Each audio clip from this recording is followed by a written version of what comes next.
taken out by Guy Vitry as the head coach at that time, and it was a big recruiting trip that night where he took me out to Smitty's and bought me a soda pop, basically. That was enough for me. Didn't need the big dinner, and I even offered to pay for it. And he sold me on 5 years. He said it was a 5-45 plan. He says, you play Huskies for 5 years, you're gonna have 45 years of memories. With the guys, you become really close with the guys that you're playing with. And that struggle that you have is really, you know, you still have a deep bond with those guys years and years and years later. Meeting those older players, interacting with them, having their support, probably the discipline of going to practice on a regular basis, obviously, traveling and seeing different parts of Canada.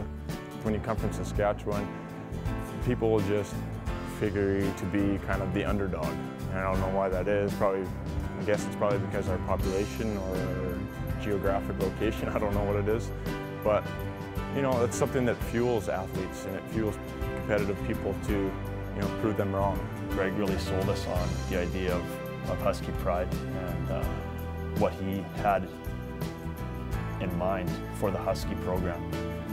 And the big thing with Greg is he had a plan.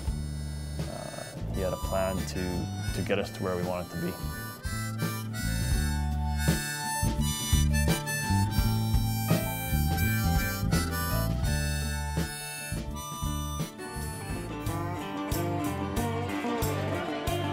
When the season began, the expectations were not all that high. The team certainly was not a team together. We had a lot of talent. We knew we had the talent there this year for a good run. But then they had to form a team, and that took an entire season. And it was a long season. There was fits and starts of brilliance, and there was disasters along the way where they simply were not playing as a team or just simply forgot how to play, didn't come focused. September 2009, we just come off a mediocre season, I guess, by our standards the last number of years.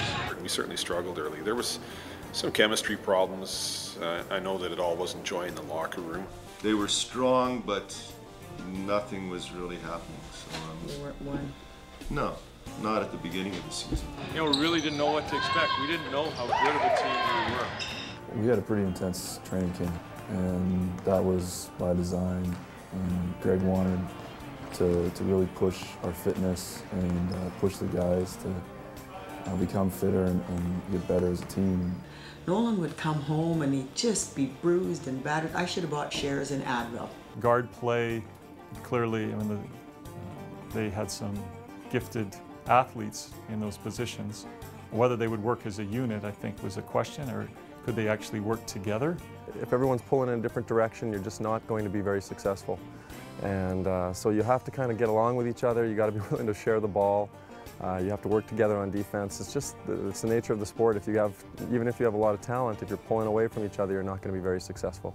So we got, you know, into the end of September, and you know, we started to see that things really weren't working that well. And there was a system of play that I personally had used for a number of years, and it really didn't seem to be well suited for our talent level. We had Showron, Glover, Mike Linklater, 2 point guards. The system we've had in the past was predicated around 1 point guard and really solid bigs. If there's any selfishness on the court, if guys are looking each other off, don't want other people to succeed, you just won't be a champion. You won't get there, and this team dropped that. You kind of turned the page, and instead of, I don't know, I wouldn't say controlling us, but always asking us what we wanted to do instead of him always coaching from the sideline. There were times that the players took some initiative to meet and to, you know, talk about some of the issues that were swirling around the team. I think that Greg probably learned the most this year, and that was that once he had taught the guys in practices, in workouts and so on, what they needed to do, that he could hand over the reins, that the guys could handle that. And that, to me, is a sign of a good coach. Greg would sit down next to me and he's like, all right, that's it. I'm not saying anything. Let him go. Let him figure it out. they got this, they know what to do. Well, my name's Troy Gottslick, been later Saskatchewan. Michael Linklater, 27 years old. Showron Glover, Fresno, California. It's Clint Dunsworth, Maple Creek, Saskatchewan. Mike Leifers, Saskatchewan Sask from the west side. Shout out to Mike Linklater, west side baby. Duncan Jones, Calgary, Alberta. Nolan Burdell, Saskatchewan, Saskatchewan. Chris Dunsworth, Maple Creek, Saskatchewan. Trevor Neerdahl, Elmira, Ontario. Moved to Saskatchewan when I was in high school, so kind of a Saskatchewan boy, kind of not. Patrick Burns, Saskatoon. John Roshan, Saskatoon. Preston O'Brien, Regina. Chuden, Foya, Congo, Africa. Jeremy Swankson, Middle Lake, Saskatchewan. Adam Wen, Prince Albert. Program in the College of Education. Play 4 or 5. And sometimes play on the wing at the 3 spot too when we go big. I'm in my 5th year of eligibility, Mount Royal alumni, open studies, point guard. 4th year, arts and science, point guard. 5th year of eligibility, College of Agriculture, graduate degree in ag business. UDP, growing up here, education, play forward. My 3rd year of eligibility and I'm in engineering. My position is shooting guard or small forward. In kinesiology and 2nd year eligibility. I'm a post. 3rd year of eligibility, agriculture, business, power forward. 4th year of eligibility, sport and leisure management, play the shooting guard position. College of Arts and Science, guard. 1st year of eligibility, point guard. 2nd year eligibility, college kinesiology. Point guard. 1st year, guard. Redshirt, shooting guard. This is my 1st year, but I redshirted. I'm a post. Well, I'll start from last year because that's when it began. When I came here, Spagsy left, a couple of other guys left, and it was just like, okay, what now? So we have to create our identity from the start, from when I first came.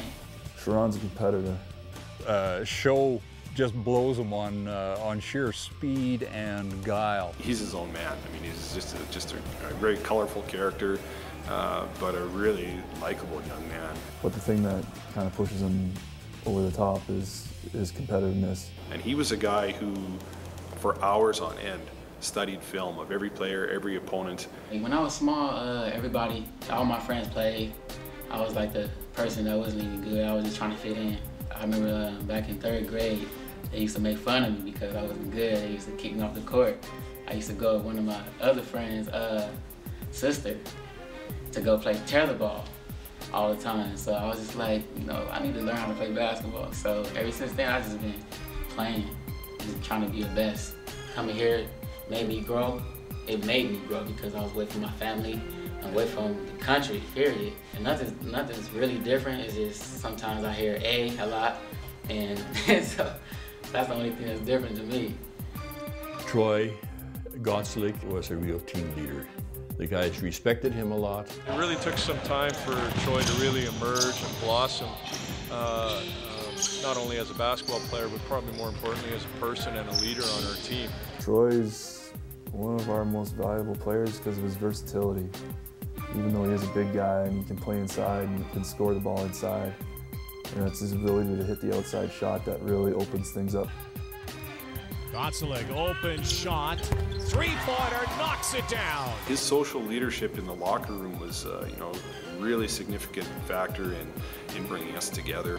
And his development from sort of a shy, quiet, hesitant, non-confident rural kid to really the MVP of the national championship, who is one of the best leaders that we've ever had in this program, was an amazing growth and development. Troy's a guy that, he's quieter, but he kind of leads by example, I think.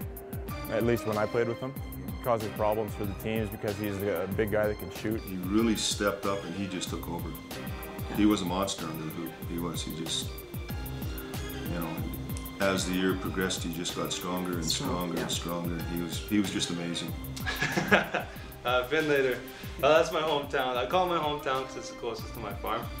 And it's where we get our mail and stuff like that. That's definitely big for a small town like that. I think it might be the biggest thing that ever came to a small town like that, so it's kind of cool. We added, of course, Mike Linklater came in this year to it, and that was absolutely huge. Mike Linklater, B1, who's coming back for his final year. Terrific ball player. Mike Linklater is a great leader. I played with him, and he's also one of my great friends, and he's just one of those. He's a motivational guy.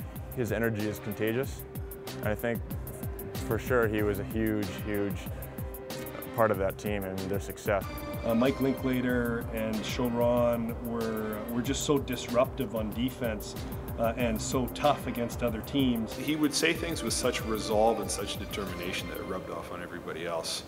Very charismatic, but sort of a free spirit. Michael Linklater to me stands out as a player who really brings teams together. I brought my son to a practice and I was shooting and he made a little comment and he goes, "Huskies never miss." So, you know, I felt that I had to keep that up to his standard, you know, we don't miss shots. I've had the opportunity to play with him before and he does not have quit in his vocabulary. He will not lose. My daughter, when I would shoot free throws, she would hang onto my leg while I would shoot free throws and she would tell me, "I got you, Daddy." And you know, when I shot free throws at the end of the game there, you know, I pictured my daughter on my leg saying, "I got you, Daddy." But really it was, you know, my children for this year keeping me inspired, you know. They had size. When you got 3 or 4 guys 6'8" or over, that gives you legitimate national size. Teams in the past hadn't had that. Nobody wanted to go through the key with these guys on the floor. Clint's another guy who just goes to work, doesn't complain. He's probably one of the most underrated members of our team. He's probably been banged up more than anybody over the course of his last 5 years in his career. He was a personification of toughness. You know, he was not a guy who ever complained. He would take criticism and constructively use it. He plays through it. Sprained ankle, knee, hip. Not an individual who would say a lot, but led greatly by example. And in that sense, you know, he was a tremendous leader. Dad came up here. He went to school here in College of Agriculture as well and played a year of Huskies basketball back in the early 70s. So that was part of my decision, but the level of basketball and the team that they had. What does West Side mean? There's a lot of the West Side guys on there. They were representing. We had Leafers and Link from Mount Royal, I gotta say. I think those guys were just representing the West Side, which I used to do when I played too, so I was proud of those guys especially. Leaf's just a freak, an athletic freak, and there's no other way to describe him. Hugely intimidating individual on the court. The way he bashed those boards and the ball going up and him picking it up, a rebound and smashing it, you know, pounding it home. It's above the rim, it's his, and he's gonna go get it. And there's nothing you can do about it. I mean, coming here every day wasn't a chore to practice, you know, these guys are great guys. Come here every day, good battles, just fun, you know, you come to practice and you're anxious to get to work and butt heads and yell at each other and screaming at each other. And as soon as you hit the court, you know, you're best friends with your buddies again, so that's probably the highlight of the year for sure. Nolan Brudell, not the biggest of the bigs, but the guy with probably the biggest springs. He was just such a versatile player for us, and we asked him to fill a number of roles. You know, sometimes he'd be defending perimeter guys, sometimes he'd have to go in and defend post players. One of our most athletic guys, especially on the front line. He's really a very physical, very tough player, and really challenged everybody physically every day in practice, and you know, he brought that element to the games as well. But also one of the most frustrating because he tends to pick up fouls, whether they're his fault or not. Inspiration. I got a couple of my coaches before, like Alvin Corley, taught me since I was a kid. Like, I mean, grew up with him, taught me just about all my basics. He taught me all my basics. Moved to high school. Brian Gardner taught me just how to like compose myself in the game and stuff like that. Just like unreal coach. Had my parents first off. They always helped me out. Like my brother always pushed me to the hardest. Chris was in our first year with us. Took him some time, I think, to adjust to some of the things that we do and how we do things. Well, Chris was a guy who came and kind of brought his lunch pail with him to practice every day.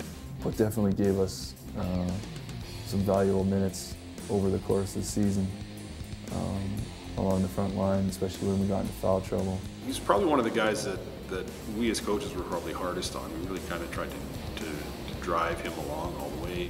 When we were in Ottawa at the national tournament, he pointed out a hill to me, and the hill kind of had special significance. We had been to a training camp there in Ottawa the summer before. That hill was the final obstacle at the end of a week of training, and it was the first time we'd been on the same team since high school, and we actually won the competition at the training camp. And so being back in Ottawa and seeing the hill again, it reminded me that when we're together, we win. Early part of the season was not memorable.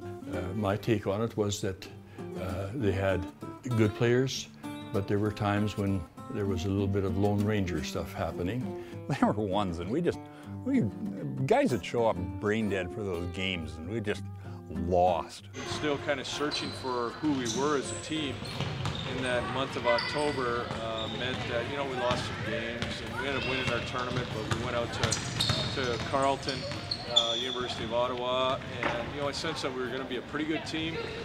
So I put Ottawa on our schedule because that's where the national championships were, so we had the experience of traveling to Ottawa. And it just so happened that this was the last year that nationals were in Ottawa. So, you know, as coaches, you know, we're thinking, this is great, we'll go to Ottawa, and you guys might see some things, and then when we come back in March, it's all business. We went out to that tournament and played very well and met Carleton in the final and lost by 18 points. But we could see that, you know, we were in the ballpark with these guys, and we were starting to believe that, you know, maybe we got a pretty good team here. So beginning of the regular season, we started against Brandon, we swept them, we were feeling good, and our next game was out in Vancouver against UBC. And, you know, over the last 5-6 years, UBC and ourselves have had some pretty good battles. We had a real tight game with them, and it was a winnable game, but the chemistry still wasn't quite there for us. And it was still a 2-point game in the last 2 minutes. But they ended up making a couple plays, getting some steals down the stretch, and I ended up winning. You know, I think we realized, hey, that you're not going to just win on talent alone. You're going to have something just a little bit above and beyond that. There were no excuses today at practice, and there weren't any after the game against the University of Victoria. But just a day after a tough matchup against the UBC Thunderbirds, they then played UVic and finished with just 54 points on 31% shooting. And that's 37 fewer points than their previous 3-game average of 91 points. But dealing with that grind refocused this team in practice. That's what experience is. The only way you gain experience is to go through things. And for a lot of those guys, the challenge of that trip last weekend was the first time. You know, some guys maybe have done it before but weren't main players and so on in terms of getting lots of minutes and being relied on lots. And yeah, you have to really attune to and spend a lot of time getting prepped when you have to travel that much and still play on the same way.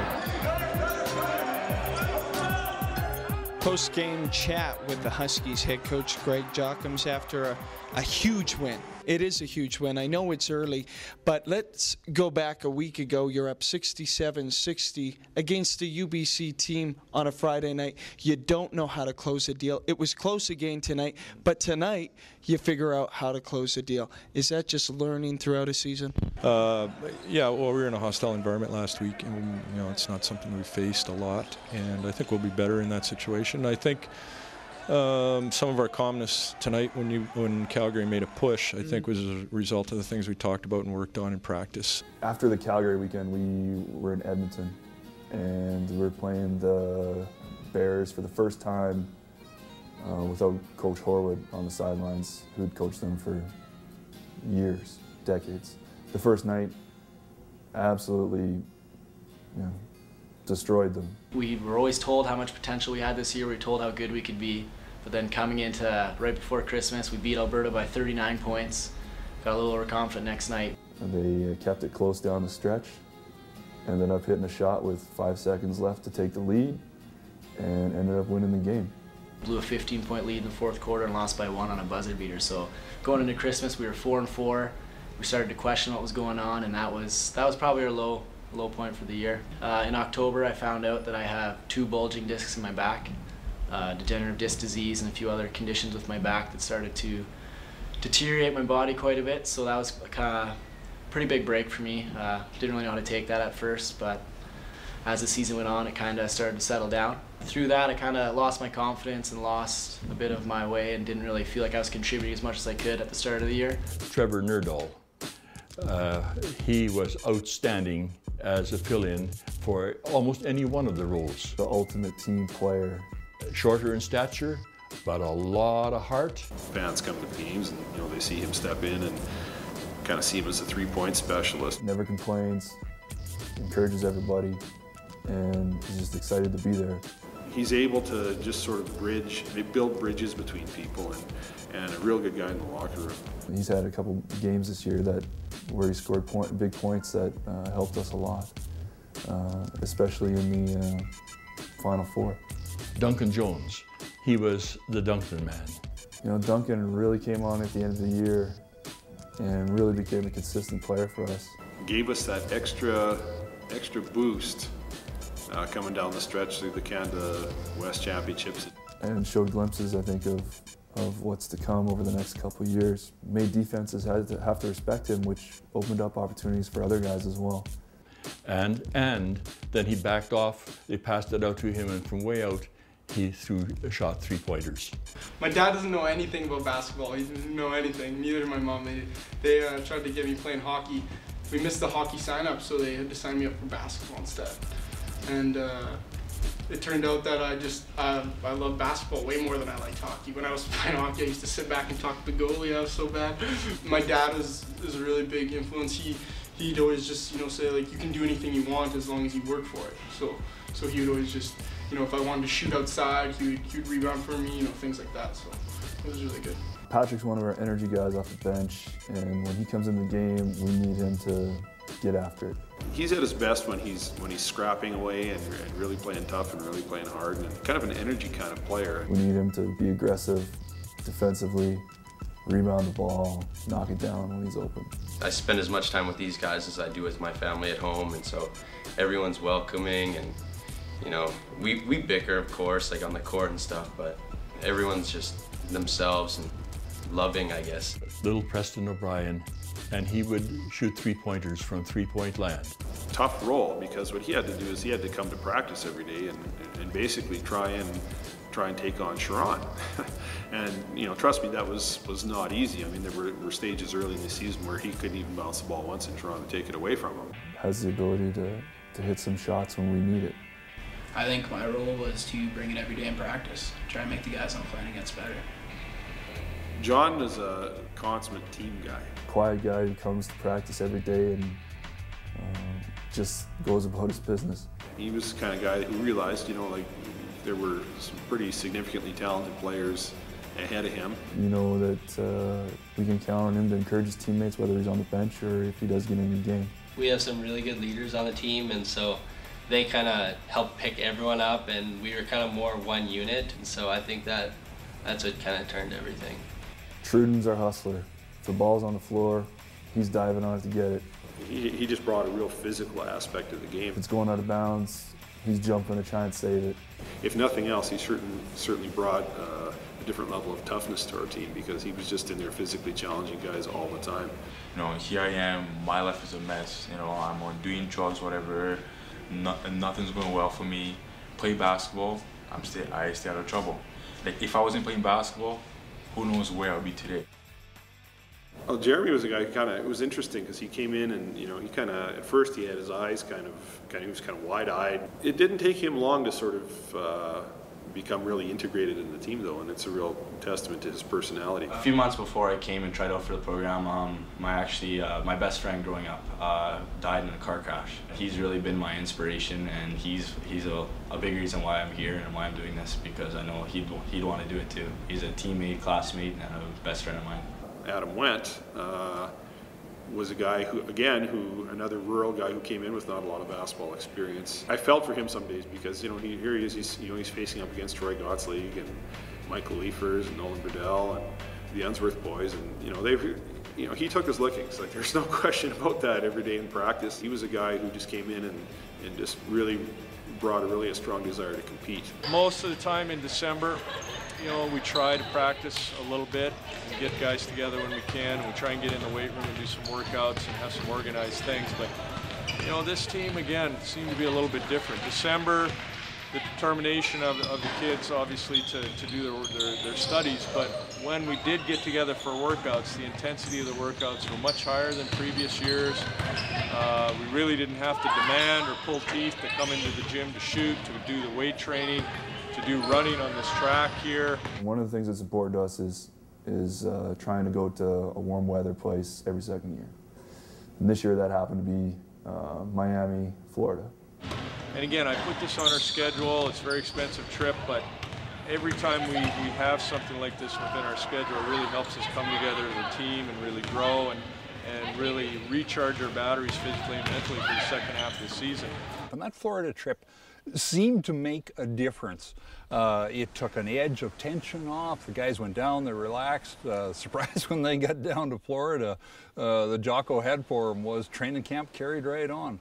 Going to the beach and everything as a team, I mean, like, it can't get any better than that. Like, we went out like one morning for practice. We practiced at like, I think it was like 8 o'clock in the morning, plus 20-some degrees. Guys are having fun, throwing down dunks. I mean, on the beach. Like, I'm from Saskatchewan, come on. But it was neat because they were playing on outdoor courts. They got to play, and all of the cute chicks got to watch them play, and they were all playing. They'd peel their shirts off. Everybody wanted to be a skin in those games. It was the second time we've been there in the last 3 years, so we were familiar with the area and what we wanted to do. And the great thing about it was that it was like a mini training camp. There was no pressure. The games we were going to play weren't going to matter in terms of the standings. It was all about getting prepared for the second half of the season. You know, the guys are just like they're back growing up again.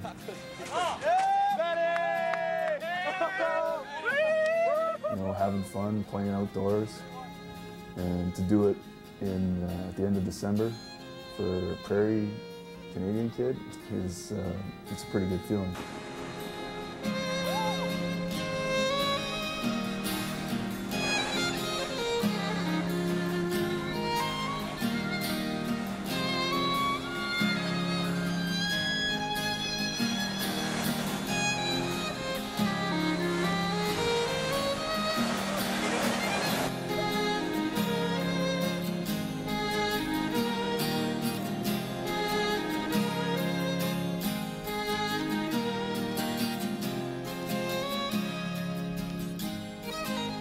It wasn't the first time this team came together. They were united as they coped with the loss of their teammate Brennan Jarrett, who passed away in December of 2008. BJ's death, Brennan Jarrett's death, had a huge impact on the team. I can remember the night that Clint phoned down when BJ died.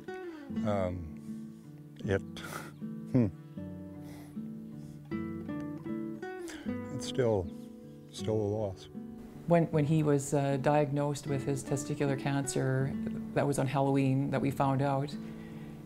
It was about 4 o'clock in the afternoon, and the Huskies were practicing at that time. You know, we were pretty quiet driving home, and he just said, "Take me to the pack."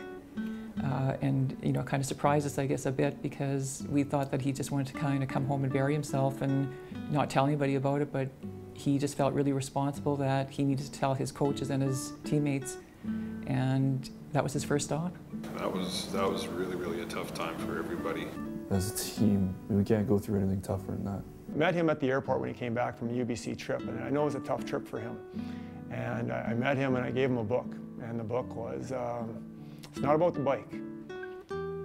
And just wrote a little passage inside of the book for him, and just making sure he had strong hope and belief and knew that there are people around him that were going to be there for him during his tough time. You know, he was a good kid. He was so humble and such a genuine human being. I've had an opportunity to work with many marvelous kids, just tremendous young people everywhere, and you know, he was one of the very best. I guess when Brennan played, he was always an inspirational leader in how he played and how he could make things happen. And so it was really interesting that inspirational ability carried forward. Even like during the low times of the year or whatever, I just think like what he would do, and he just loved the game so much that it didn't matter if he was having trouble that day or whatever, he'd keep playing just because of his love of the game. I think that's really helped me. Beach wasn't a man of a lot of words, but he really led his life in a very positive way. Strong faith, strong student, strong character, and a very good player on top of it. So he really helped lead, even in his short life, really helped lead and influence others to do the right thing. It was really difficult for us to struggle through the end of the season following his passing, and something that we never really recovered from that year. But I know that for a number of players, and for myself personally, we entered the next season with a commitment and dedication to do all that we could to achieve our potential in memory of Beach. Losing him, I learned a lot. With privilege comes responsibility. That was his thing that he went by, and I kind of sort of picked that up at the start of this season, trying to live every day to its fullest and not take any day for granted, and that's what BJ really wanted. Like, I didn't know BJ personally, but he was, you know, he was a part of this team last year, and, you know, a lot of the people said they felt his presence with us this year. The kids, when you talk to them, they'd say, we're doing this for him. I know it was always there, they always felt it, but I think they spoke about it a little more. Probably many times during the down times they called on his memory and brought it up from inside, saying, you know, given what Brennan went through, how can I make an excuse for not working hard? How can I not support my teammates when I'm not feeling well, or, you know, things are rough at school or whatever? So I think they just used his example that they knew of firsthand. We decided that you know, if any donations came in, we would want them to go to the Huskie Basketball Foundation. And after talking with Greg, we decided that we wanted to do some renovations to the team room in Beach's honor and memory. We spent a lot of time and legwork and physical work and you name it, in helping design and renovate the team room in his memory. And then in January of 2010, we actually had the unveiling of the new team room. And that's when kind of the magical year continued with the Huskies, where they just got on this winning streak, and we became even closer with them. I kind of became known as the basketball mom, and adopted a lot of the players as a mom. And I guess it was all the time that was spent with them and all the support they had given us. We just wanted to return that kind of support back to them. Through the whole year, I really looked forward to the games every weekend, just as much as when Brennan played. These guys had become really, really close to us, and we felt that this was where we should be.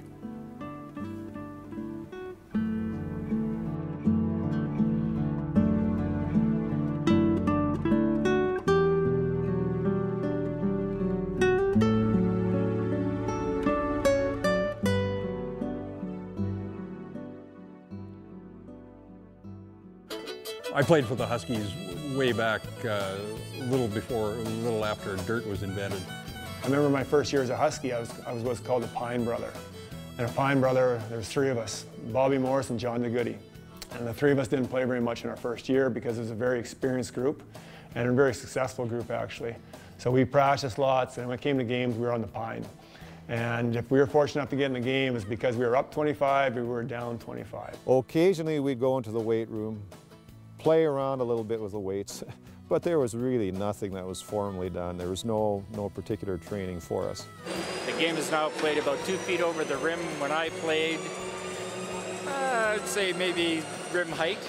The way it worked for me at the education gym, that if it was my turn to get in with 3 minutes to go, I would take Claire Campbell with me into the education equipment room, and he would take off his sweaty shorts that he'd been wearing for 37 minutes, give them to me, I'd put them on, and then I'd go sub in off the bench and get to play. The science of basketball and weight training and of coaching has evolved hugely and is so much better. I mean, obviously the athletes are better. The other thing is that the athletes are much more specialized. When one of the first or second years I coached an individual and recruited an individual named Tom Doss. He was probably the first athlete that I had who trained year-round. The weight training is so specific to muscle groups. And I mean, Clint's a prime example. There's a tall beanpole of a kid that he went in there, the 99-pound weakling when he entered into university. Man, they took him and they made him into a brick. He's like hugging a fridge. Like even the guys like Show and Troy and Mike who played the whole game, you know, they'd go ride the bike after the game. They wouldn't even seem like they're sweating, just phenomenal fitness.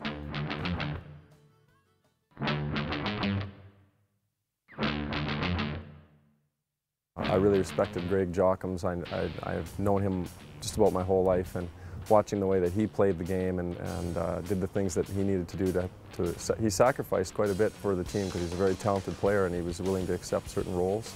Greg was certainly somebody who was more of a kind of a stoic character, very quiet, reserved, but burned with a real intensity and a real fire. Greg started in grade 10, so we played 3 years of high school basketball, of course under Nick Patola. We started off, we weren't very good in grade 10, and then we progressively got better each year, and by the time we were in grade 12, we had a nice run into the provincial championship. Greg was the leading scorer, and he was just an excellent player. At that time, he played in the post. He probably weighed 150 pounds. He was always the hardest worker, always, you know, winning the shuttles and starting even back then. He was the guy who pounded the most weights, him and Kirk Jones, day in and day out, to get stronger, to get fitter, to make them better basketball players. Extremely intense, fiery competitor, wanted to win. We used to physically fight all the time in practice, and to the point where we spent one whole year where we were not allowed to go against each other in a drill, except if our coach Guy Ricci maybe thought he wanted to get a fight going. With being a player, also you get that work ethic, and you know, anyone will tell you that he works just as hard as his players. Came into a program that was near the bottom of any program probably in the country at that time. Unfortunately, I think we had a 1 in 19 year his first season. Greg's first few years, we took some lumps again. We didn't have the success, but it was heading in the right direction. We all bought into the program. We believed in what he was doing. I'd say he's constant as a Northern Star. He was always confident, always had a vision, and there were times we were down, but there was never really a doubt that we were going in the right direction. And the ability to take athletes who used to be a 4 or 5 month athlete and make them a 12-month athlete. For the most part, he tries to remain calm on the sidelines during games, you know, give guys that confidence, you know, that we're okay. AKA smooth, because he's just laid back, nothing really bothers him. Get it right, do one more rep, have one more up and down in practice, one more play. Sometimes he'll probably jump out of his demeanor, and then he'll probably yell, yeah, and then all of a sudden he just, so you guys got to do this. You kind of get beyond that stone face, so to speak, I guess, and there's a guy that has a real passion for the game and a real passion for competing. When we went into hostile environments such as Lethbridge and UBC, he'd always try to take the heat off of us by wearing one of his famous flashy blazers. He had a green one and a purple one, and he seemed to always wear it in gyms that the fans would get on our case, and he tried to take that away from us by wearing these jackets.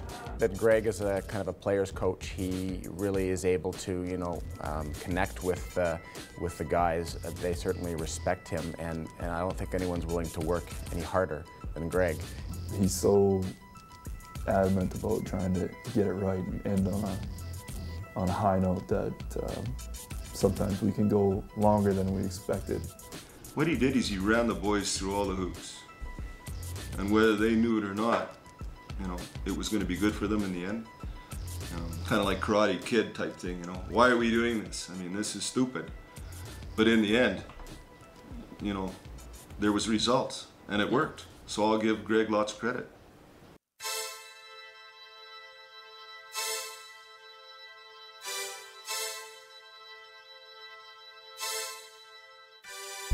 Barry's kind of got a rough exterior, so I actually didn't think he liked me when I first met him. Some may say like, Rollick is this and he's mean and he's always mad or something like that, but I don't even see that. But I'm used to it. My dad is the same way. Barry did a great job with the big guys this year and you know, getting them to battle and be physical and rebound especially, and that's been one of our emphasis all year. But when he pulled the boys aside, he had something to say to them, and it meant something, and the guys knew it. I can relate to Barry like he's one of my brothers, so, and I think when you have that connection with the coaches on the floor and off the floor, that the same with the players on and off the floor. If you have that chemistry, you can do anything. He's a great team guy, and you know, he's a player's coach. You know, he'll make sure he'll get you doing what you need to do, but he also will, you know, he'll sit you aside and talk to you and just, you know, be kind of like your coach friend and kind of just, you know, bring you down to earth. And explain things and explain, your life goals as well, not just basketball. He really knows a lot about the game, and, if he tells you something, you do it. So, he's really helped me, develop the little things. I love him like he's my dad, seriously, because I came here, the first guy I knew, talked to him, we shared a lot of conversations together, we talk a lot about it, talk about a lot of stuff on the court, off the court, and just a great guy, period.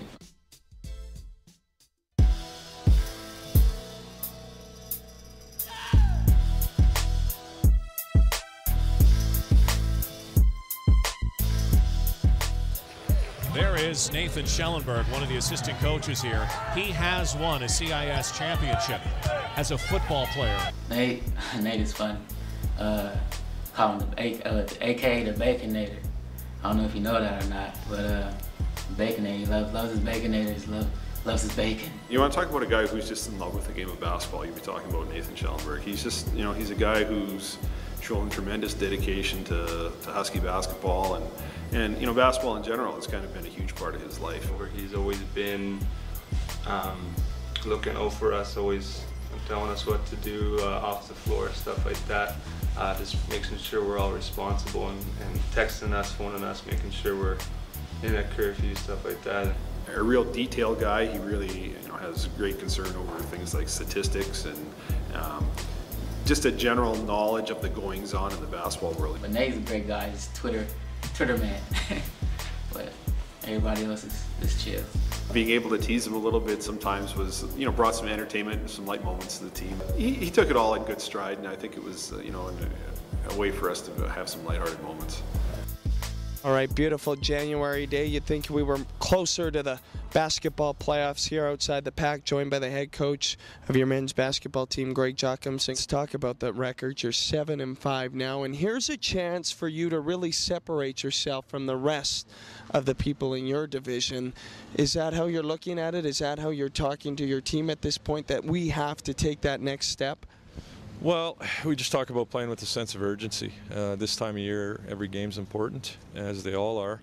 But we certainly want to be playing at our best. So we want that urgency, that we're really pushing the issue in terms of our mental preparation and making sure we're physically ready to play well. So that's where the urgency comes from. Well, we got back from Florida and we played our first league game back at home against Trinity Western.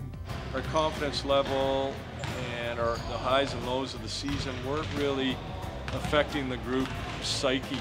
Trinity ended up coming in here and making 16 threes, I think. After the Trinity loss, the next night we played Simon Fraser. You'd sense there was a determination and a calmness and a confidence kind of bubbling in behind this group. Simon was, I think, ranked in the top 10. They've been having a pretty good season.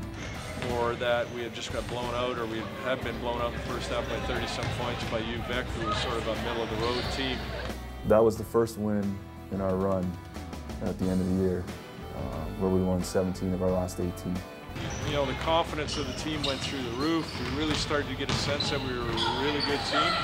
Whenever someone besides Showron hit a few threes, their record was something like 10-2 or something like that. So whenever other perimeter guys shot the ball well, made some plays, they were a really, really good team. That sort of confirmed what Greg knew. It would probably be just before playoffs where you really saw their confidence really start to come together, that they'd really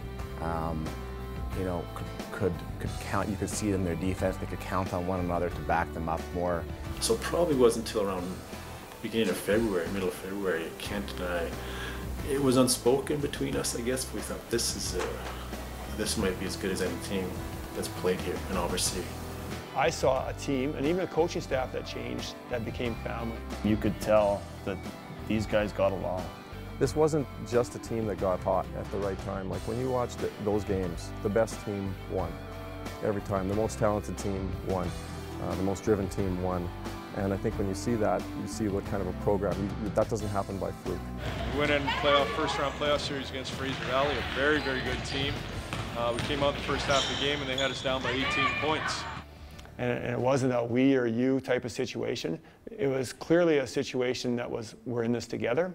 and how far can we take this, and a real strong belief in each other. And there was sort of a sense at the halftime of that very first game that, you know, guys, if we're going to be any good, we really got to start giving her here. We can't sit back and wait for things to be given to us or wait for things to happen. We were finally healthy, at full strength, and we were just clicking. When we went into the Western Canadian Championships at UBC, we hadn't been ranked at all in the course of the year. The practice before going out to UBC was Wednesday, and I've never been in a practice like that in my life. It was pretty intense. It got to the point where guys were, you know, we had some pushing matches, guys are almost coming to blows. It was perfect because it helped us win in this Canada West Championship.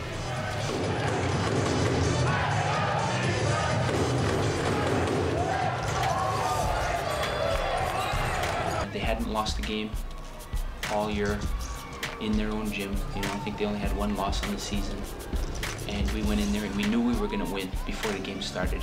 Greg started talking about this little mantra, attack the game. Basically what attacking the game means is don't sit back and wait for something to happen, go do it yourself. So we came out of the gates flying. You know, we're up, you know, we're playing hard. Jonesy got hot, he gets shooting, dropping threes, dropping bombs out of the corner. We were leading at half. I think we were up 2 at half. And it was a hard battle. It was physical, it was fast. We knew it was going to be tight the whole way. So it came down to fourth quarter, and it's back and forth. It's a tight game. We ended up having the last possession. And when we came down, we had a shot that went up, and then Nolan was able to grab a rebound under the basket, and in the process of going up, he got fouled. Fouls the Thunderbirds, number 4, Josh White, his 3rd personal foul of the game, 5th team foul on the Thunderbirds. Tie basketball game, season's on the line. If he hits one, we go to nationals, we go and play for the championship the next night.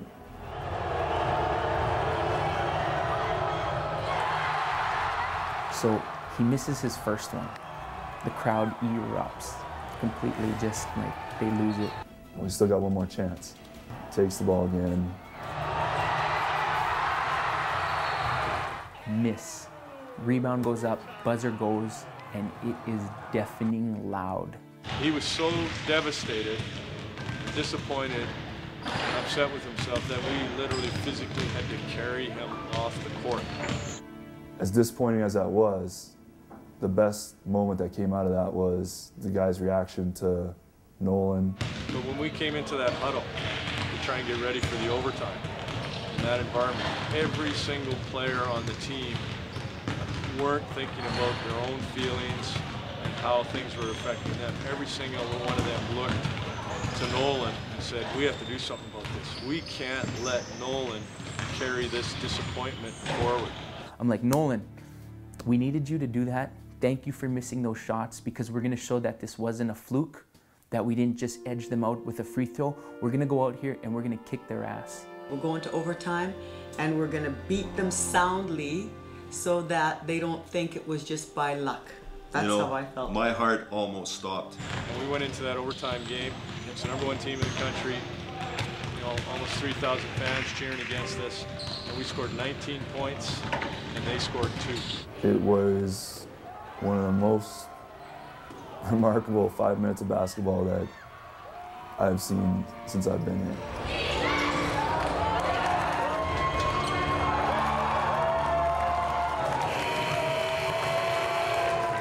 I've never seen anything happen like that. I remember in that overtime, coaches and I just sitting back and just watching and saying, oh my goodness, this is unbelievable how hard the guys were playing, how much they were playing for each other, and ultimately playing for Nolan. As I reflect back on the season, had Nolan made one of those 2 free throws, I'm not so sure that we would have won a national championship, because the faith and trust in each other that emerged from that moment was immeasurable. Once we won that game, it just cemented what we knew and what we felt. And you know, we had a big, loud roar and a cheer after that, and felt excited and we were happy, and it was great. You know, we had booked our tickets to nationals, and everybody was excited about that, but then we still had a job to do, and we played Calgary the next night for the championship. We knew we were going to beat Calgary, like not being, you know, overconfident. We knew what we had to do. We went out and we did it. We've never won the Canada West Championship before. So for us, it was obviously a huge opportunity, and to do it against one of the teams that has been one of our closest rivals. You know, it was a tight game. I think it was tied after 3 quarters. But then in the 4th quarter, we had more left in the tank than they did. A huge moment for this team and for the history of the program. Never won Canada West before. So we won the Canada West Championship for the first time ever. Obviously, it was a thrilling moment, and we're all, you know, excited about it.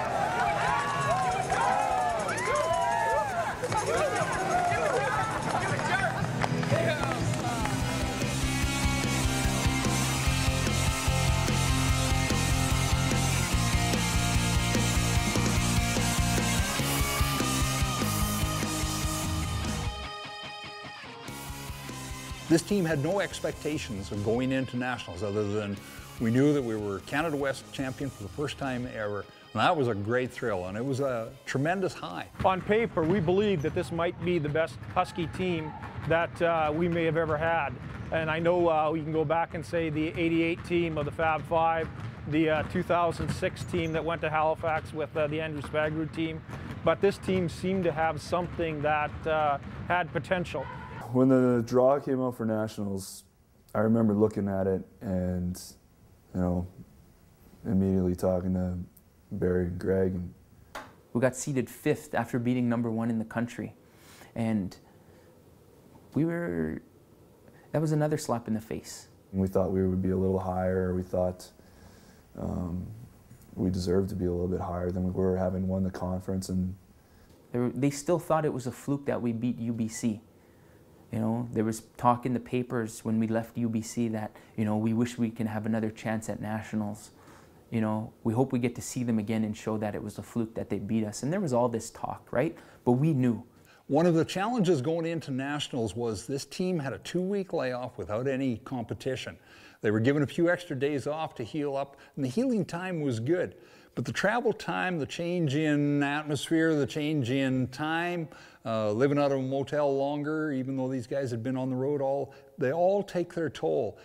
I remember arriving at the Ottawa airport, and while we were waiting for our bus to shuttle us to the hotel, Troy Gottslig picked up a newspaper, and in the newspaper was a preview for the national championships, and it basically featured all of the teams that were appearing, and one of these talking head journalists had somehow come up with a percentage of the possibility of each team winning, and I remember Troy looking at the University of Saskatchewan Huskies and said we had a 5% chance of winning the national championship. And I was sitting across from him in the bus, and he was looking at this article in the newspaper, and he was like, well that's just BS. He was livid. If somebody was going to give me 20-1 odds, I had to bet my house that we were going to win the national championship. So our first game was against Windsor, and they were runner-up in Ontario, and they're a pretty athletic team, and we knew that was one of that was going to be the deciding factor in the game, is if we could control their athleticism and if we could rebound and if we could run. I knew it was going to be a struggle for those reasons, and then I also knew it was going to be nerves and difficulty shooting the basketball in really a large facility, Scotiabank Center. Can you play well that first game? Because lots of times you'll see some crazy things happen those first day of nationals where favorites lose or people get blown out or a great player doesn't play well, because it's a very different atmosphere and that pressure is immense. Saskatchewan, Windsor, here we go. I love that aggressive play by Saskatchewan, getting the ball up the floor quickly, and Goodell going right inside, using his body. He's on the Saskatchewan team. There's Linklater. Nice speed, and Gottslig jams it. We had confidence that we can play with anybody. It doesn't matter who you run out on that court. Open shot. Three-pointer knocks it down. Walder has it stolen by Linklater with Glover. Glover to the hoop. 10 in the quarter.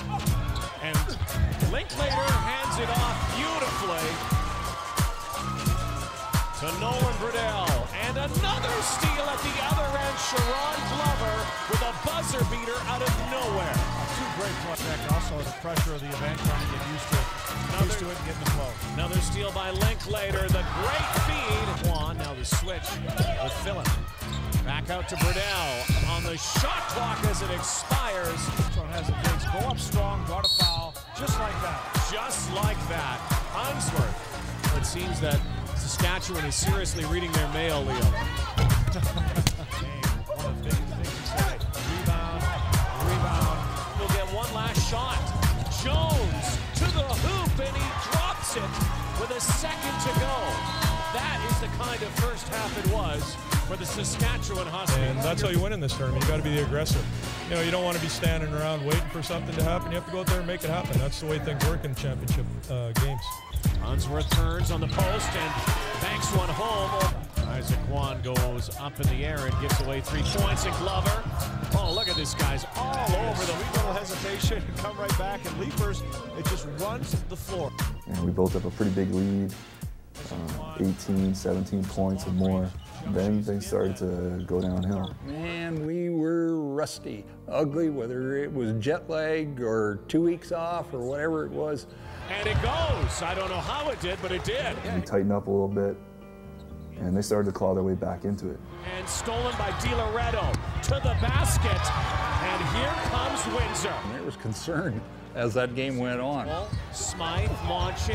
Got it! And they started hitting shot after shot, and we were missing shots. And they just chipped away at that lead.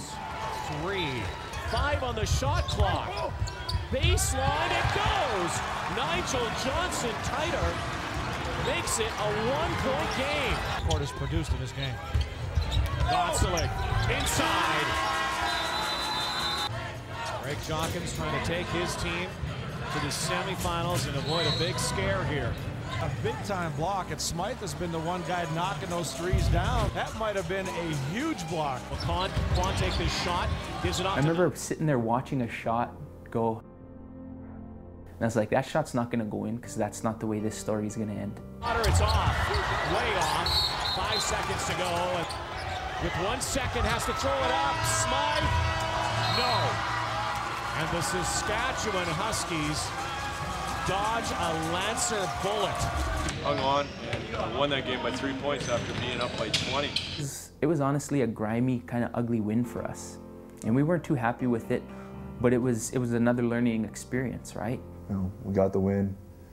Doesn't matter now. On to the next one. Get ready to prepare for the next one. So we're getting ready to play the University of Carleton. Carleton University, who is now the #1 team. They're #1 seed. We beat UBC earlier. All we ever heard about was Carleton this, Carleton that. They've done all of this. Well, yeah, they have won those championships. We looked at Carleton. They didn't scare us at all. We need to have a separate plan for the first half and for the second half. Because Carleton's so good defensively, and they know your stuff, that you know, you do one thing in the first half, they're going to talk about it at halftime, they're going to lock it down in the second half. So you better have something different. And we're getting ready to go to this game. There's 15 minutes before we're getting ready to go play. And this moment that comes up here is another one of those moments that, again, after I reflectively look back on it, you know, without that moment, I'm not sure if we would have won. Before the game, me and Linklater were kind of just getting hyped up and couldn't sleep before the game, and got together and kind of horsing around a little bit and wrestling and jumping on each other and just trying to get jacked up, ready to go for the game. And we're kind of fighting to see who would go for the shower first and whatnot. And he got in there first, and I was kind of choked. So I stole like a little pen off the table and broke in. So I'm in the shower in the hotel, and he comes in, and my phone was on the counter. And he looks over the thing, he's like, "Link, you got a text." And he goes, "Oh, really?" And he opens up the curtains, and I snapped a picture with his phone. So I'm like, if he sends that to anybody, I'm kind of screwed. So right away, I'm like telling him, I'm going to send it to myself, and then from there on, I can send it to whoever I want to. So he ended up sending it to himself and to our friend Rajon. He gets out of the shower, I'm going into the shower, and while I'm in the shower, I realized that, oh man, I forgot my phone out there. And that was my whole plan, was to get it on my phone, and then I could send it from my phone. And so I'm toweling off, and then he comes back out, and he grabs his phone, And I'm like, oh, I forgot about his phone. So he runs around the corner. Come around the corner to the bathroom, the floor is wet because we had whatever been in and out of the shower. And I just ass over tea kettle and my legs went up and crushes the toilet. The tank of the toilet just exploded. Boom, hit his head on the door, hit his arm and his knee on the counter. He fell back, and when he fell, I was close enough and I caught him. Saw a little bit of blood and like couldn't figure out why it was pink and stuff. And then Linklater was like, oh crap. But what happened to the toilet is it broke, and so it shattered, and there was porcelain like sticking up, like big chunks. And then I looked down and I was just like, this went white. There was no toilet. Like there was the bowl, but there was no tank. And then we look at his leg, biggest gash I've ever seen in my life in person. It was long and thin, and then it just got real deep at the bottom. Linklater was awesome. He picked me up basically, got a towel, put it on, put the pressure on, basically carried me over the bed, and then ran and got the trainer. I was honestly fearful for his life. Like I didn't know, like I'm not paramedic or anything, but if that hit an artery, like it was deep enough, like I thought, you know, some serious damage, like he could have bled out. And the trainer went to work right away, and she was awesome. I mean, and she's like, I gotta see it. I was like, Leafs, don't look, just lie back. So he leaned back, I lifted the towel up so the trainer could see. As soon as I lifted the pressure off, it just went squirt. By then, like the water was leaking out to the hall. Paramedics showed up, hotel managers showed up, coaches were there. The mood of the team at that time, getting ready for the game, was obviously really intense. Biggest game of their lives, #1 team in the country, national championship semifinal, everything on the line. But the focus immediately shifted to Mike. You know, and is he okay? It's now less than 10 minutes, you know, before we're supposed to leave for the arena for the biggest game of the season. Now we're worried about other things. We're not worried about the game. You know, we're worried about Mike, and is he going to be okay? So as we're going down to the bus to jump on it and head out to the Scotiabank Center, the EMTs are coming up past us as we go onto the elevator to get Mike and to take him to the hospital. So they called ahead to a bunch of hospitals and looked at my leg and took me down a stretcher, which was pretty embarrassing. I was really sad. I was really sad for him, you know, that he wasn't going to be able to play in this huge game. They got me in to see the doctor right away. They talked to the triage nurse there and kind of yelled at her a little bit and was like, listen, like he's got a game, like let's get him in. I get on the bus and I have my headphones on and I just start preparing. I'm like, I am not losing this game. I don't care what it takes. We are not losing this game. We're winning this game. Leafers is getting his ring. And the doctor came in, stitched me up really quick, and didn't really suggest that I played, but I was like, whatever, it's the biggest game of my basketball career, so I'm gonna play in it. And while we were in the locker room waiting there, you know, I text Leafers and I was like, how's everything? And he's like, everything's all good. I was like, what do you mean? He's like, I'm on my way back doing 145 on the freeway with the ambulance. I was like, oh man, you had me so worried, man. I was ready to cry. And he goes, don't worry, West Side. And it turned out he had 25 stitches in his leg. You know, no tendons or muscle were cut, but it was cut right to the bone, and he was all patched up. And we were able to tell the team that he's on his way, and it looks like he's going to play. Got to the Scotiabank there maybe 10 minutes before warm-up. And I personally believe that everything happens for a reason, you know. Before that, I was just kind of like, all right, we just got to go out there. But, you know, it was kind of like the smack in the back of my head, like saying, smarten up, you know, get this win. Now Spezia, Canny controls the floor, inside, nice move. Showron Glover swinging it. Corner, Kotsale, got it. They, however, are the prohibitive favorites in this tournament, the Carleton Ravens, because they have developed such a culture of winning in the nation's capital. However, the Saskatchewan Huskies are the hottest team in the country. They absolutely are. Winners of 11 in a row, 15 of their last 16, and they're a team that they believe they can come here and beat the Carleton Ravens. Glover, a little give and go behind the back. Are you kidding? McCleary now. Riddell is on him. The way that Carleton runs their offense is they run everything through him, and they go one-on-one with him, and usually teams double, which we did in the first time we played them as well. And they kick out, and they have great set shooters. That's the way Carleton is. Coach made the decision. He said, we're big enough, we're athletic enough, we're going to play man. We're not doubling on him. Rainbow shot, all net. Duncan Jones now. Stops, pops. These two teams have come to play here tonight. Leafers turns, fires off the glass. The hook. Will we? Will we? Yes. Doesn't go that time. And good work underneath by Chapman, but Glover knifes in. The feed, and oh, what a jam by Michael Leafers. As I said, this kid is a solid player to McCleary. Now, backing off again. Missed you make. As long as you're taking good shots, you can't be shot. Big rebound by one of the smallest guys on the floor, and he makes the Ravens pay. Michael Linklater has got it back again. Another offensive rebound. Brunell, bucket for one Ravens in this tournament. Duncan Jones nails it. Cleary, they're trying to. Here comes that hook. And again, a little too strong. Spinning, he's so slick. Linklater, 3-ball, caught it. Hands off, Holman had it blocked. There goes Leafers to Glover, attacks the rack, and the Saskatchewan Huskies carrying some serious momentum here on the shot clock. Glover, back pass, Linklater again. Yes! The guy's on fire!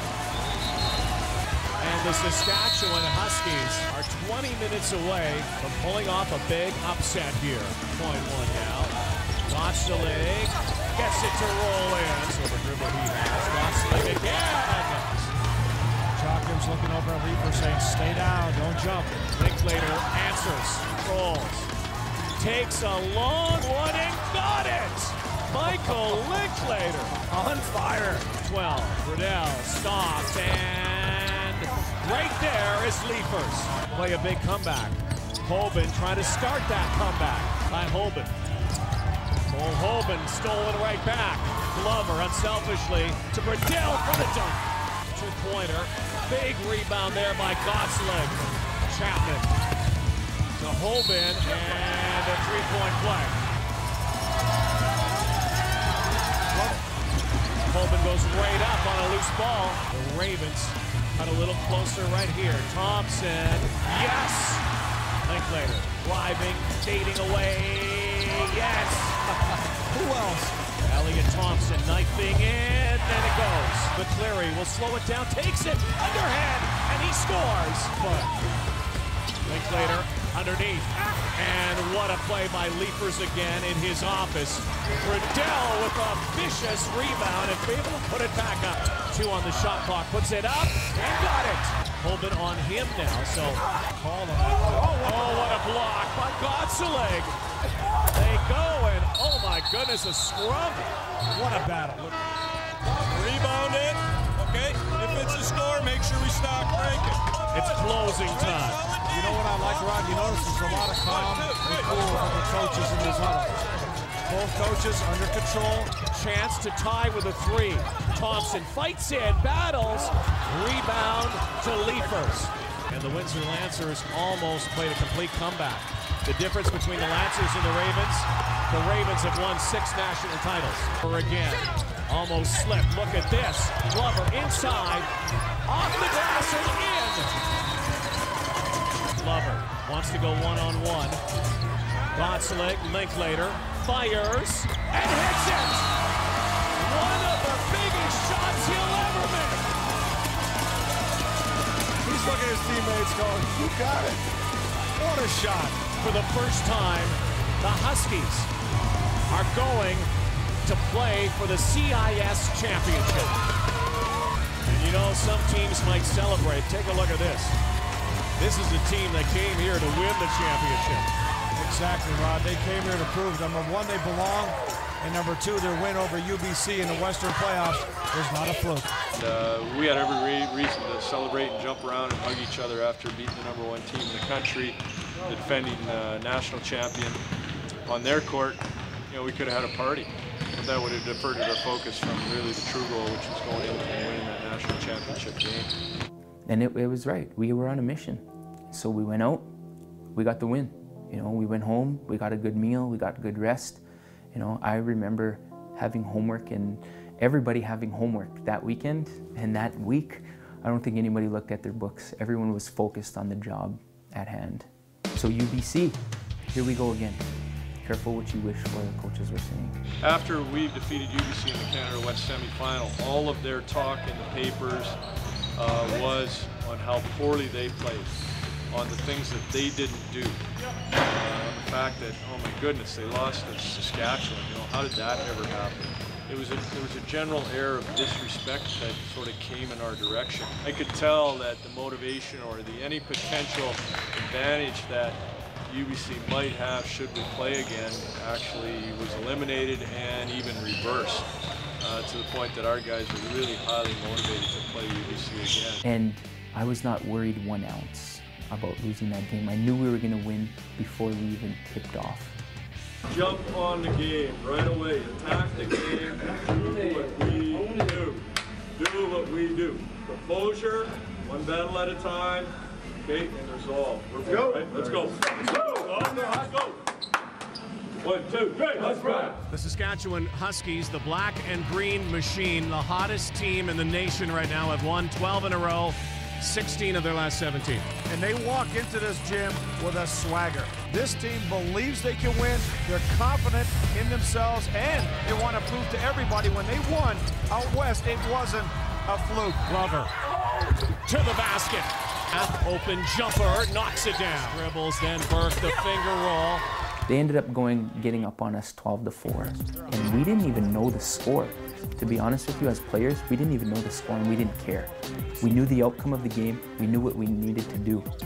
Goliath strong to the basket and one. You know, we chipped away at that lead.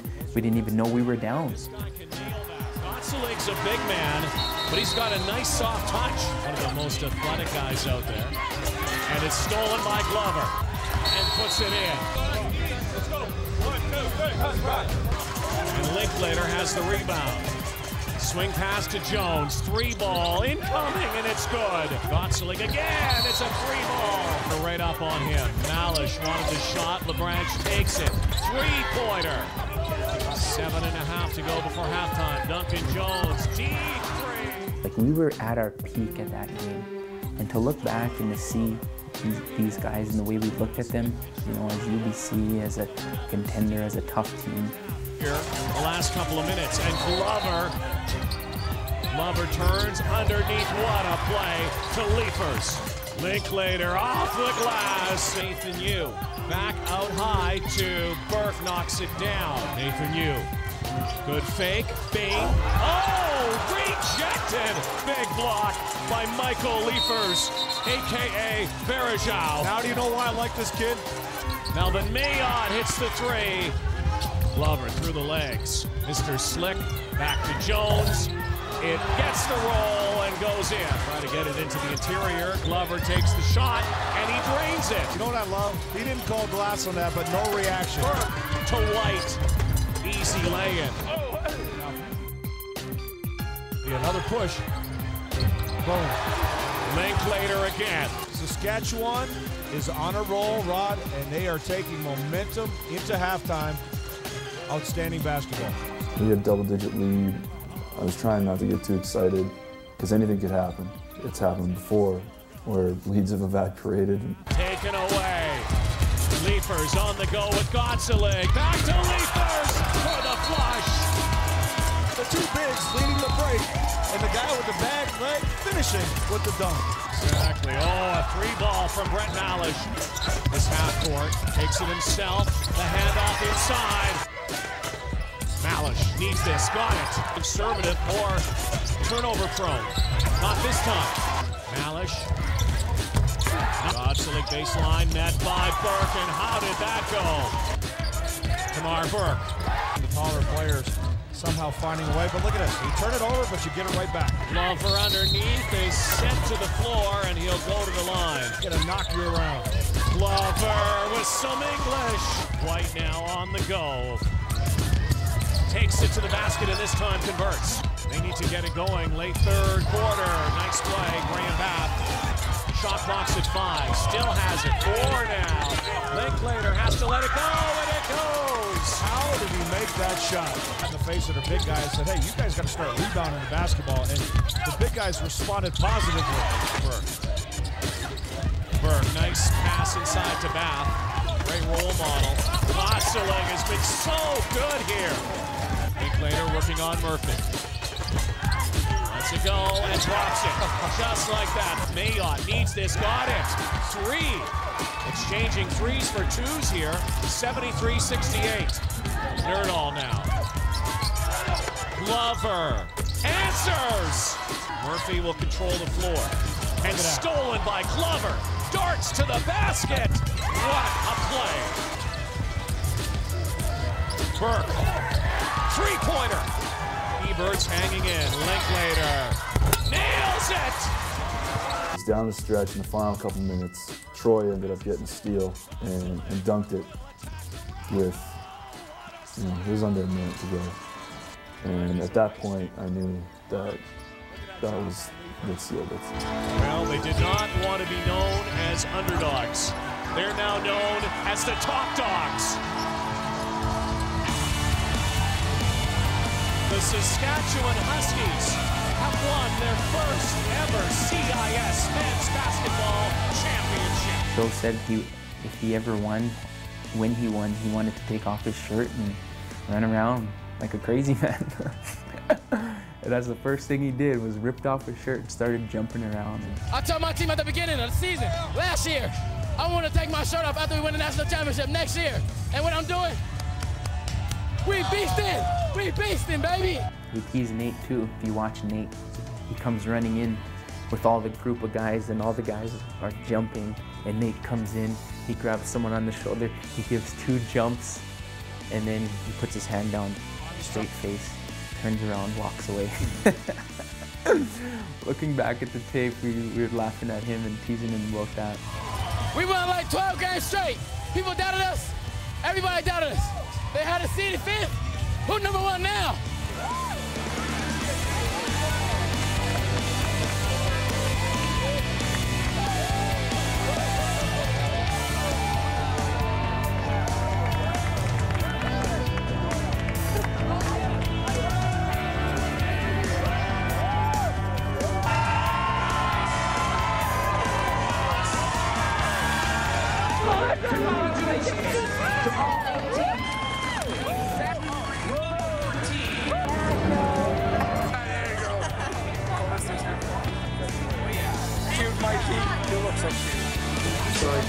Bragging rights, baby.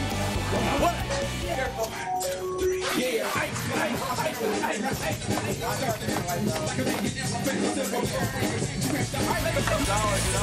Let's get the hell out of here, boys.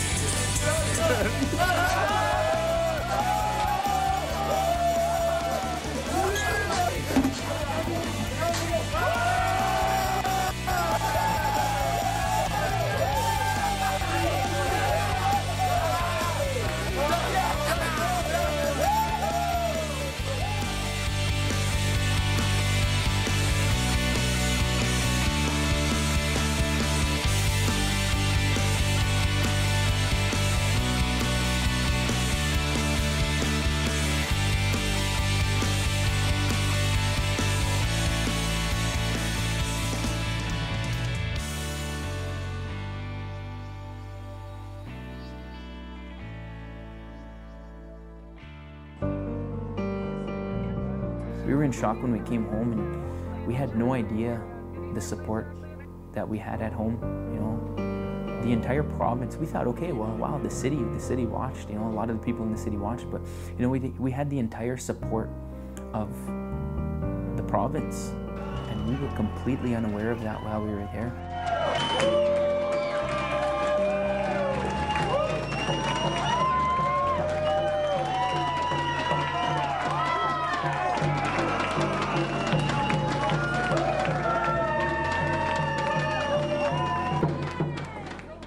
How did you feel? Did it sink in that you're national champions? And to the majority of us, including myself, no, it wasn't. It wasn't until we came home. I think for pretty well all of us. Came home, the press coverage, being invited to interviews all over the place, being invited to events. It was very heartwarming, to have that support. I've never heard of a 19-2 run in overtime, but that's what the Huskies had right in the backyard.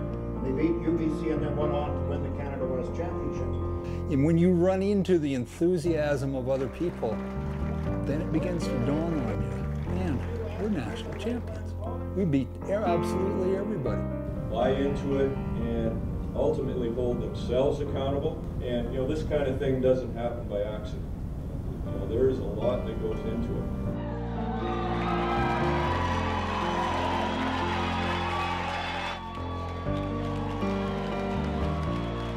I told my team that I was gonna take my shirt off. We beat it, baby! We beat it!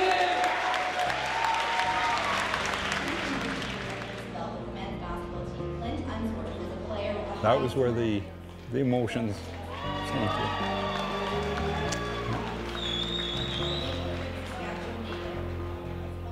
These boys were national champions.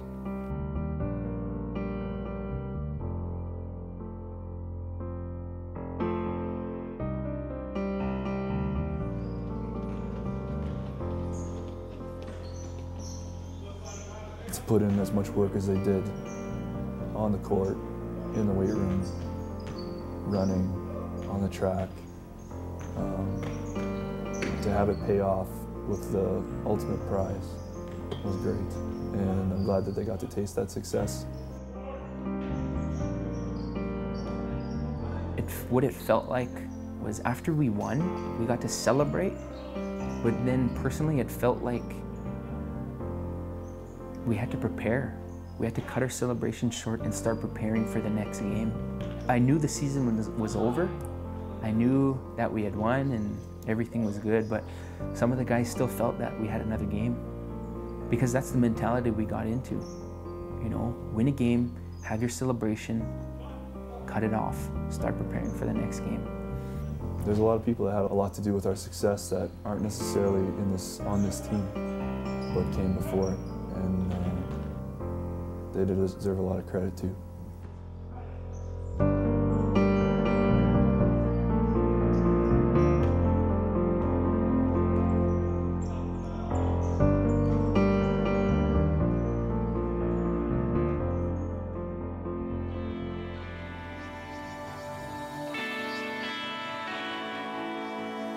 Congratulations, boys. 2009, 2010 was just an amazing, magical year, and you guys made it happen. I would like to take the opportunity to really congratulate the 2009, 2010 Husky basketball team. Great effort, great teamwork, everything that basketball should be. I thought the Fab Five was something, but we were nothing compared to you guys. To the team of 2010, congratulations, boys. The job exceptionally well done. It's a wonderful accomplishment, and heartiest congratulations. Congratulations, Huskies, on a fantastic year. Good luck in your future seasons. I want to take this time to personally congratulate all the members of the 2009, 2010 basketball team. This is Andrew Spager, and I just want to wish the Husky organization from 2009-10 a major congratulations on an awesome season. I'd like to congratulate the 2009-2010 U of S Huskies men's basketball team for their first ever Canadian championship. Coach Jockums, when I saw him, said that all of us that played before had a little part in it, and we felt, well, I know that you guys did it, but we were all really, really proud of you guys. Congratulations, you guys did what I couldn't do, and I'm very proud of you. Congratulations to the whole Husky team, the players, the support staff, the managers, everybody, in terms of a wonderful job and an incredible accomplishment. We're all proud of you. Congratulations for guys on winning that championship. It brought a lot of joy to everyone that were involved in Husky basketball. Thanks. Unbelievable experience, unbelievable job, great to see.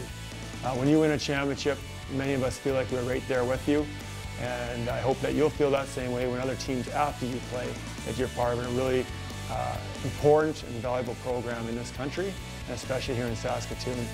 So our hearts are always with the green and white, and amazing job last year. Congratulations.